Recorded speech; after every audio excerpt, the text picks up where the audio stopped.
Welcome and thank you for tuning in via YouTube also. I'm Leslie Fitch, one of the hike and event coordinators for Sierra Sage of South Orange County. As a chapter of the Angeles Sierra Club, we publish our upcoming hikes and events online, but we also have a printed flyer up at the front that you can pick up and look at what we have planned for the rest of the year.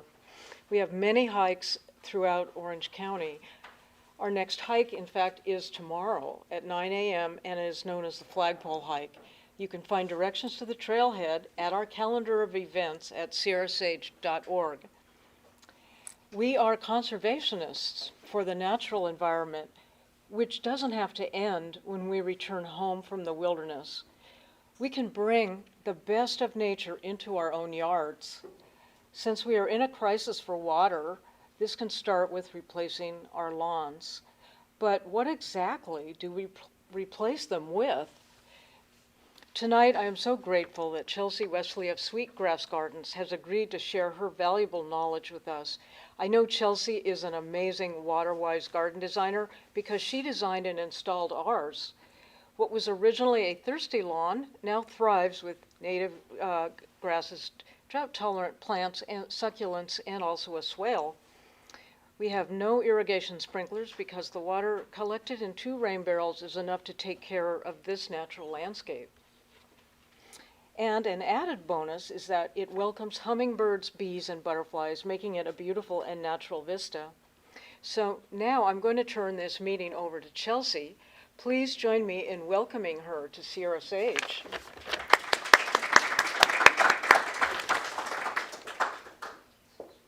Thank you, Leslie, for the introduction. So I'm Chelsea. I'm the landscape designer at Sweetgrass Gardens, and we mainly do drought-tolerant replacements and pollinator gardens. So first let's talk about, oh, it's not up there.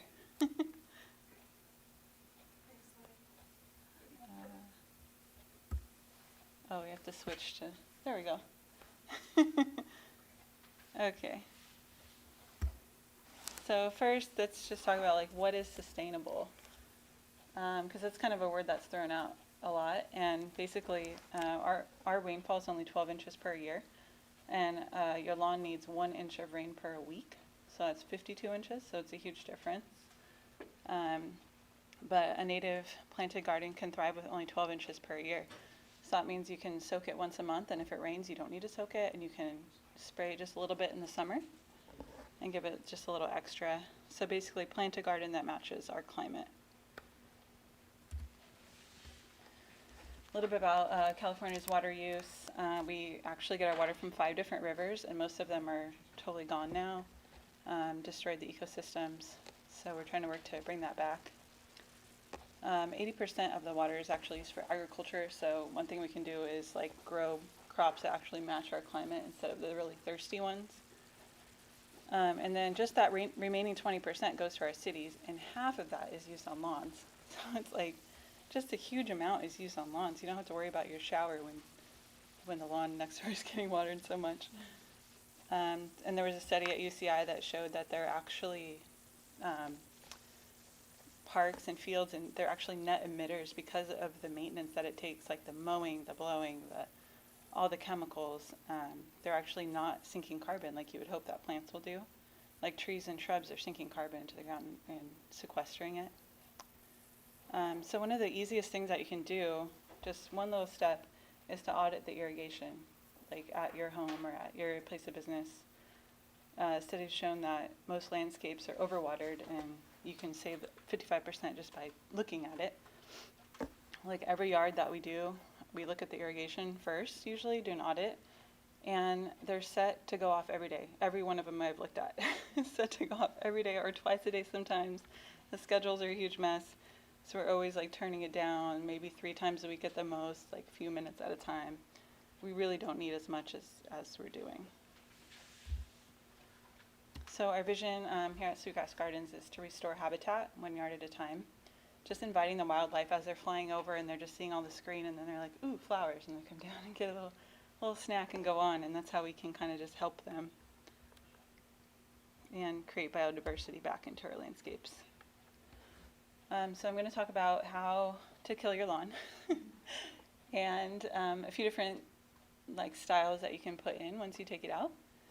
And there's a few ways to kill your lawn. I'm going to talk about the best and least labor one. You can also pull it out with a machine, which takes a lot of labor, or you can put plastic down and kill it in the summer. But if you do the plastic, it is quick, but it kills the biodiversity in the soil. So then you have to start over from scratch and you have no life in your soil. So I don't recommend that one. So I interviewed a lot of people on the best way to kill your lawn. And basically you don't have to scoop the whole thing out. You can just remove 1 foot from the edge, 3 inches down, scoop that part out, and then you have all this turf, and you can make swales. You can make it look more natural, sculpt your yard, maybe make a swale where your rain gutter is so the water goes in there. Make hills and valleys. The next thing as you're doing that would be to look at the sprinklers. Don't hit them with the shovel. It's bad. And you can cap them off as you go, and if you're going to install drip, you have to cap each one and then put a riser on the one to put your drip in. So do that now in this step. That's always the biggest trouble, is the sprinklers. So this is called sheet mulching, this method. And the process is the least labor and the best thing for the soil. So the first thing you do is add a layer of compost, the best compost you can find. A really good one around here is called Serrano. They're horse stables in Lake Forest. They're really, really cheap and really good compost, so I recommend that one. So you put down your compost, and then you do paper or cardboard. And if you use cardboard, you got to take all the tape off. And then you have to lay it over 6 inches so the grass can't get back through. And then if you don't have that kind of time to collect all that cardboard, because it does take a while to get enough, you can buy rolls of paper at Home Depot that are for painters to protect the floor, and that works great too. It's a quick way. And then on top, and then you want to wet it down really good, wet everything always, and then mulch on top. The smallest chips, the better. The big chips take a really long time to break down, and you'll see the paper through. So this is best really to do in the rainy season, because then the rains will come and make the soil for you. And all that compost and mulch is going to break down the grass underneath and make it into a really good spongy soil. And you can plant it right away too. You just have to cut through the paper. But it does prevent weeds really well. This is my friend's front lawn right here. And we kind of left it for a while without planting actually. And no weeds came through for 3 years. That was awesome. So this is kind of just a diagram of what you need to do. Turf, compost, cardboard, mulch. And now for the fun part, the plants. We all know how to remove the lawn. So I'm going to talk about a few different styles. Gravel gardens, Mediterranean style gardens, native sagebrush, and California friendly, and what that is. And easy plant palettes to achieve each style, 5 plants that you could use and have that style.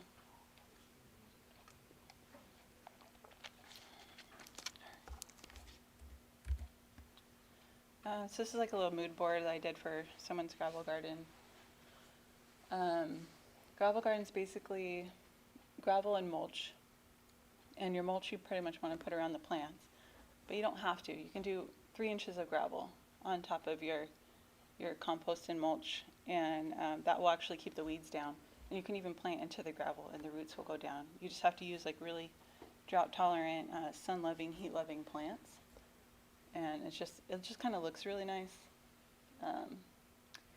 And then sculptural elements are always good in gravel garden. Focal points, fountains. Fountains are good for the wildlife to come stay a while as well. And sometimes if it's a small space, I'll just use a really awesome agave or manzanita or something for your focal point. So this is Todd and Leslie's yard where we did the swale. And this is the newly planted pictures. So all the plants are little babies. But basically, we leveled out the yard and then dug in the swale. And this was right before our insane rains last year, so it did fill up, and it creates like a sponge on the edges. So you plant the plants along your edge, and the swale waters them. So you don't really need a lot of water. Like after a couple years, they won't have to really water, except for maybe the summer. And then like this under the stairs spot is always tricky. Like what the heck do you put under stairs? You know, it's like half shade, half sun. So one of the plants I really like for that is Sansevieria. And if you're in the shade or you're by the beach, you can put Sansevieria anywhere. It won't die. It's great. And then we put some succulents and some grasses. And the only thing is, if you put Sansevieria inland in the sun, it will burn. But otherwise, under the stairs is a good spot for it. So does water flow through the swale? Not like on its own, just in the rain, kind of just pools in there. Yeah. I don't know. Does it? Yeah, so. That's cool. But you could do this with like a gutter and run the gutter into it, and then you could have even more plants that were more thirsty because the rain would feed it all year round. Here's a year later. The plants have gotten bigger. We got some natives in here. The monkey flower in the front here. There's actually a few monkey flowers in there because they're my favorite. They go into every design. This one's South African linetail, really good pollinator. And then the cactus are the Euphorbia family, which does really well in San Clemente. They flower really pretty too. And then some of the succulents, you don't see them, but we put in some native succulents as well, the Dudleas. So here's like a really simple gravel garden palette if you wanted to plant this. This is our native succulent that grows in a lot on the cliffs in San Clemente. Artichoke agaves are great because they don't get very big. They stay kind of small, so they're not going to poke you as you walk by. One of my favorite trees is this after dark peppermint tree. It's like a burgundy. It's really beautiful, and it smells like peppermint when you crush it. Manzanitas, purple rock rose is great, large background shrub. Guara is native not to California but to the west. Really beautiful plant. It does spread though. And of course our sacred white sage, and the gerrymander sage is really great for ground cover. It grows low, so if you have a small space. Yeah. Let's see, the next style is Mediterranean. I get asked to do Mediterranean all the time. Tuscany, Italian. Everybody wants the Italian garden. These are actually concepts for one that I just did, a bocce ball court. This is the drone shot above it in the design. So this was a concept that was like soft and flowy, or like bright and more large agave focal points. They chose this one with the more soft and flowy. And here is the install. This was just like 2 weeks ago, so the plants are tiny. But it's going to have a lot of grasses and a lot of drifts. Some of the things we couldn't find, so they're going to go in spring. This is actually in Auburn, California, so they don't have as good nurseries as we do. Can't get as much as we can here. So actually my brother did this one. He built this pergola and put in all the gravel infrastructure. He's a really great permaculture designer. Runs in the family. So since everyone asked me for an Italian garden, I had to go there and see what the deal was. So this is Bovoli Gardens in Florence. You climb up a really, really big hill. You get to this little castle garden. And I got up there and I'm like, this is all the same stuff that I use. This is the same plants, like salvia hot lips we have everywhere, Dusty Miller, Cosmos. I'm just like, okay, this is easy. And they're a little more wild in Italy. Like this one event is the oleander going everywhere, and the grapevines, the fall color. It's just, they're more wild and like unkempt there, which I like. I think things are a little too neat around here.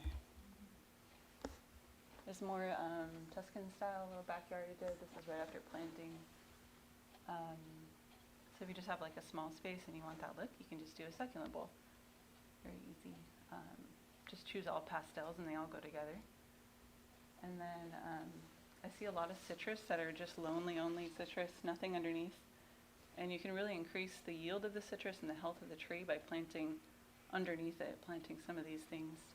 Any salvia, lavenders, yarrow, Mediterranean herbs. If you want it to stay flat and green, you can just do oregano and thyme under there. It makes like a nice green space. Like we put some Italian herbs in the pots here. This is like a white climbing rose. And the pollinators were already there before I left. My little hummingbird. So here is like a simple Tuscan garden palette if you have a little bit of room. The agaves for focal points. I love this one. Silver spoons calancho. It's just really bright and gray. And then if you wanted to make that little boxwood thing, boxwood I kind of hate because they just trouble, I feel like. This plant, Westringia, makes a really great little hedge. Also rosemary, but it gets a little woodier. This Westringia looks just like rosemary. It's called coast rosemary. It's really great for a hedge. You can clip it in it, and it looks good for a long time.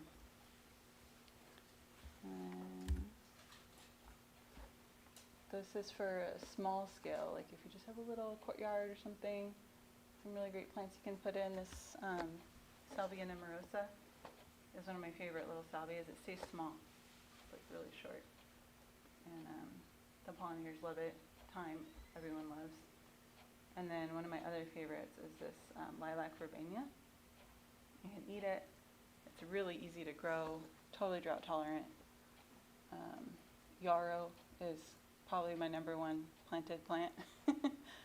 All the pollinators love yarrow, and it actually increases the soil fertility because it pulls, it's called a dynamic accumulator, so it pulls nutrients up into its leaves, and as the leaves die, they feed the plants around it. So it's really good for planting under citrus and anything you want more nutrients to. And then these are like 2 feet. Depends on the variety. Some of them get really big. I'll show you some later that got really big. And then this little ragu. If you want like a bay laurel, and that smell is really great, but the bay laurels get 40 feet high. This little ragu is a dwarf, and it's really awesome. You can still eat the leaves, and doesn't get the scale bug like the bay laurels do.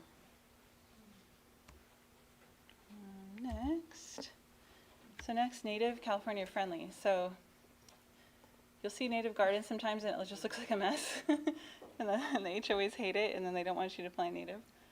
So what I like to do is do a mix of native California and Australian, South African, Mediterranean, things that grow other countries that have the same climate as us.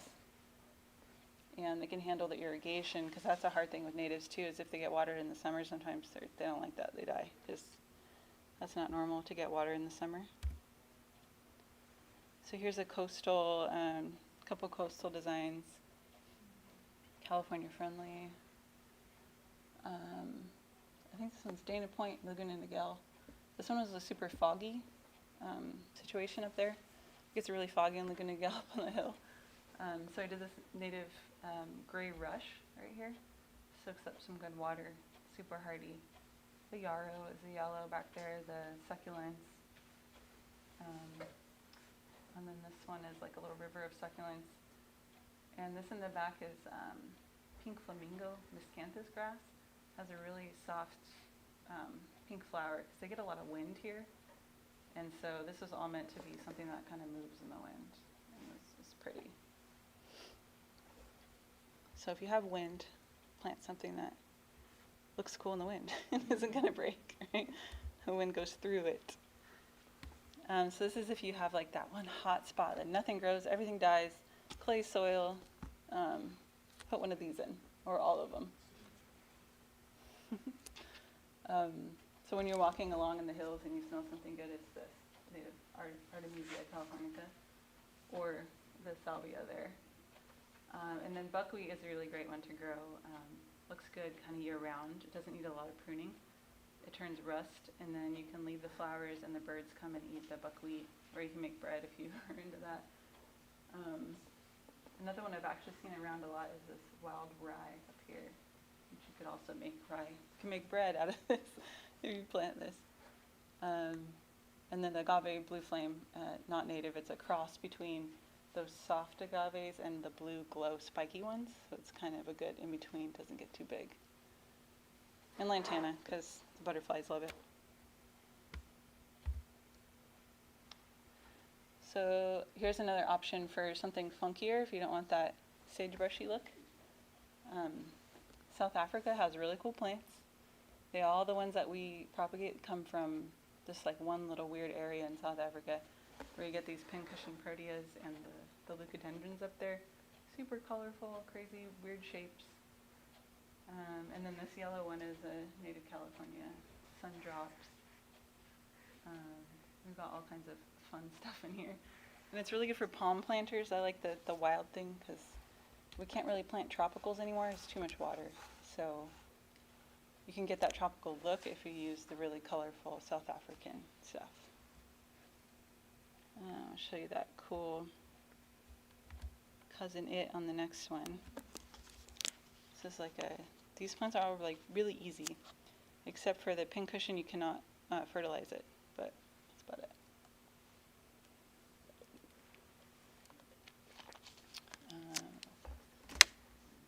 Liontail makes it into everything. He's in all my ballads. And the moonshine yarrow. Okay, so last but not least, my favorite thing to do is probably a food forest. I designed a lot of food forests. My brother's been a designer forever. My dad bought a ranch in Oregon. He used to live in San Juan, but moved to Oregon, bought a ranch, and we've been kind of slowly permaculturing it, which is like restoring the creeks and rivers and kind of making it back to more natural. So food forests I could do a whole nother talk on, but basically you're mimicking a forest. So here you would probably skip this upper layer, which would be like a large nut tree or something, because we don't have room unless you have a really big piece of land. But what I do is start with the understory layer, which would be like a dwarf fruit tree. And then underneath you can put blueberries, any kind of shrubs, berries that are edible. You can put mushrooms in there. Everything has a function to feed the tree and to create it where you don't have to do anything anymore. It just like takes care of itself, kind of. Just water it a little. So I think if you're going to use water in your yard, like you're ripping out a lawn, or you want it to be lush, why not make it edible? So you get something back for that water use. Or if you have raised beds, always plant some flowers in there. This is like purely pollinator flower garden. On the other side, it's vegetable. So I'll show you some examples. Food forests. This is one Dana Point where I did the drawing for them, and then they installed it on their own. They installed all these by themselves, 2 women. But this is like their little food forest guild here. There's a weeping cherry tree, and then all the plants around it are different pollinators and edible plants. And then another, I didn't talk about replacing lawns with other green ground covers, but this one on the edge is called Diamondia. It's gray, it's flat, it's kind of hard to get started, but once it's in, it's like awesome. You can step on it. It's really cute. It works good on slopes too, even when they're really steep. It still grows. Here's another kind of permaculture design that's harvesting rainwater. So the rainwater is coming off the roof and hitting this hard patio, going into this bed here where we put a bunch of pollinators, some fruit trees, and an herb spiral, which is kind of a permaculture thing. It kind of raises it up so you can pick your veggies and your herbs. And then the first season we did a cover crop for the veggie garden, like a beans or something to put nitrogen into the soil. This is also in Grass Valley. So they get a little colder than we do. Right after we planted it snowed and we went, oh no, but it was totally fine. This summer it came back. And this is the Yaro gets a little bit bigger up there than it does here. So the Yaro went crazy, the yellow one. We got woolly thyme. There's a red bud and a nectarine. Red bud is like one of the most awesome native trees right now you can plant. And then penstemons are the purple ones. And that's it. This is my freebie that I have over there. Flyer of like, I did this for Shore Gardens Nursery in San Clemente. Just kind of what they normally have in stock that you could plant if you have a little strip that's just needs something and you want to put in a pollinator garden. These are like really great, easy plants to do. So we do, I do design and then we do maintenance as well. So we do fine gardening, which is like every client I would get there and they go, do you know a gardener? I don't like ours. And we don't want them just mow and blow. We want something better. So I finally just decided to do it myself and start that business. So yeah, we're doing little maintenance, hand pruning, and just, you know, with people who kind of know what we're doing and prune things correctly and improve the garden and then restore them to like a natural state. So that's kind of the point of that part of the business. But yeah, if you want this little pollinator garden, I have flyers over there with it on there. That's it. Any questions?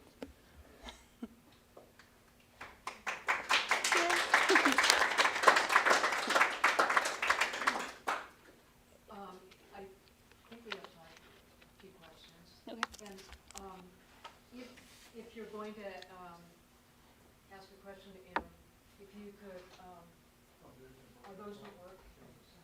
Just yell it. So you can repeat it so that people on YouTube, Okay. can hear Okay. it. So if there's any questions. I have a question. You mentioned a plant that puts nutrition back into the soil that you might plant under your citrus or throughout the garden. Remind me what that is? Yaro. And just any kind of yarrow? Yeah, they all do it. So the native one, huh? Oh, the question was, what plant can you plant under citrus that will pull up nutrients? Called a dynamic accumulator. Yeah, there's a few plants that do that. A lot of them are weeds, what you would call a weed, but they do that to feed the plants on top. But yarrow, if you only have room for one plant, plant that one. It does everything. Everything loves it. Beautiful flowers. You can dry the flowers. You can make tea out of it. You can even make dye out of it. It's the winter plant. Yarrow. Yarrow. Would you spell that, please? Yarro. W. Yarrow. Where do you like to get your rocks from? I usually get them from Sepulveda Building Supply. Do you They'll go deliver there 'em. and like pick them out, or? Mhm. Yep. Yeah, pick them out, they'll put them on a pallet and deliver them to you. Yeah. What types of mulch is the best? Either pine mulch or bark mulch? Okay, the question was what kind of mulch is best, fine or bark mulch? And I think go with the finest mulch that you can find. I'm not a huge fan of the gorilla hair because it's redwood. It doesn't really fit with our area.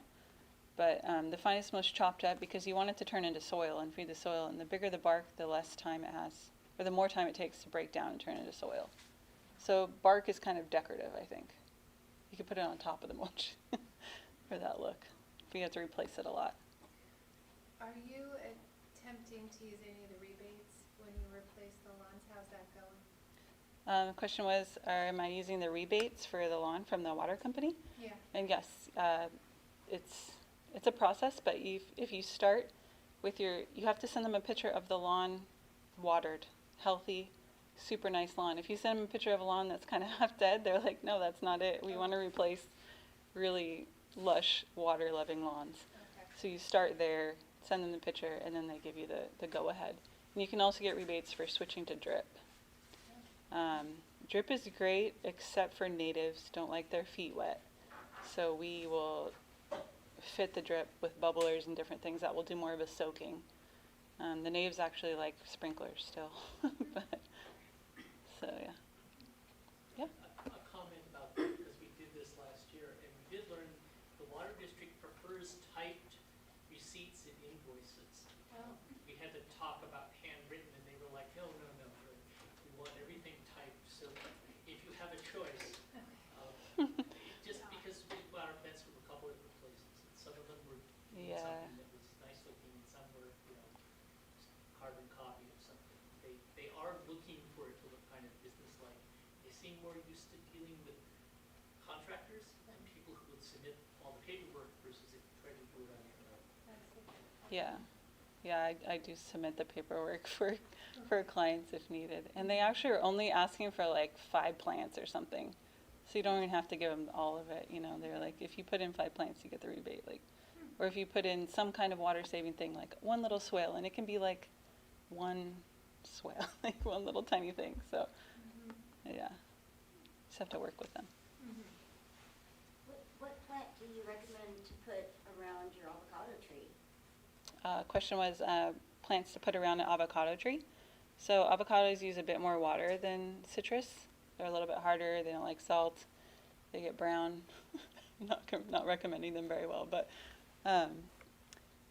you could do like any of the salvias, some of the more water-loving salvias.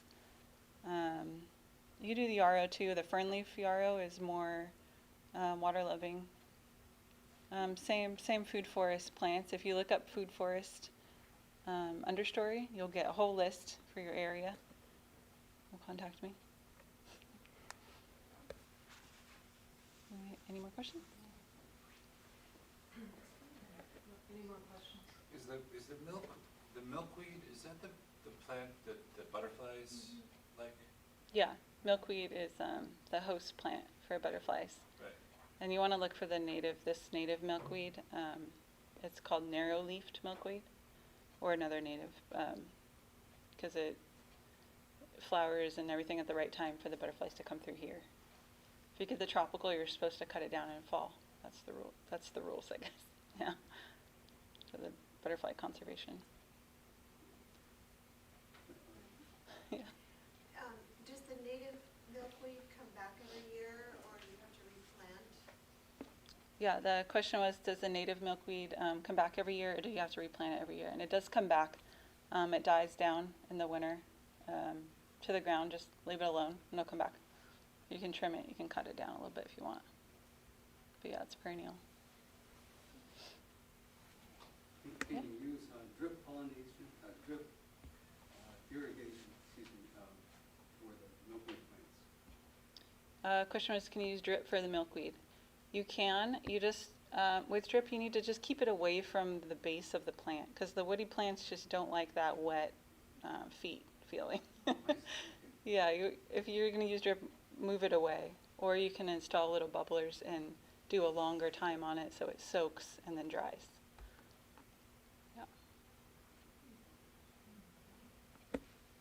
Okay, thank you, Chelsea. Thank you. We learned so much tonight, and your slide Good. was fantastic. Yeah. Oh, thank you. I really appreciate it.